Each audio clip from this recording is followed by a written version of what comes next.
As Israel tops global social media rankings, it appears that Israeli politicians have discovered the power of using social media outlets as well.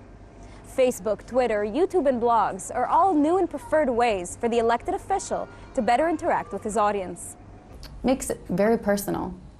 People are, it's not TV. You're on your own personal laptop at work or at school or wherever you may be, and you open your email, you open your Facebook, you check it, and you see a video from your politician, and you're watching it on your own personal computer. It's your own personal space. You feel like you're really being talked to. I'm constantly online. I look at my Facebook page all the time. I see the comments. I respond to people. I try not to go overboard. I will put up things maybe 2 to 3 times a day. I try to do now more than that. But I'm always online and I see what's going on. And this is part of my work.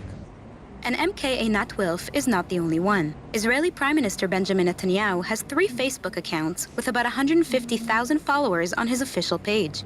Deputy Foreign Minister Dani Ayalon uses Facebook, Twitter, and YouTube, all in English, in order to appeal to international audiences. And the head of the Labour Party, Sheli Yachimovich, utilized the different platforms on her campaign in order to help her win the primaries. It's a way to gain momentum in terms of support and getting as many people as you can to know about what events you're having or how you feel about certain issue. And I think in terms of a campaign, yeah, it's vital. Absolutely vital. I mean, we saw with Obama's campaign in 2008 that he was a superstar and managed to really revolutionize a campaign through social media. You want to find people where they are. You want to go to them. You can't expect them to come to you. So if people are using Facebook and chatting, go to them, show them what the conversation is in politics. I think it's important that politicians use Facebook and Twitter because the people are using it. And I think in light of what's happened with the Arab Spring and the amount of information that's on Facebook and Twitter, I think if politicians weren't using it, then they'd been missing something.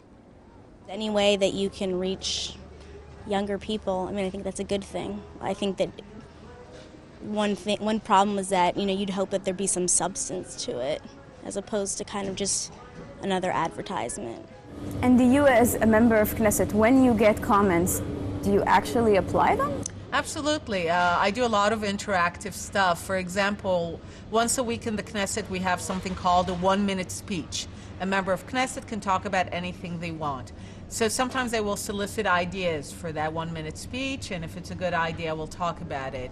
I will post drafts of legislation to get people's comments, and some good comments will make it into the legislation.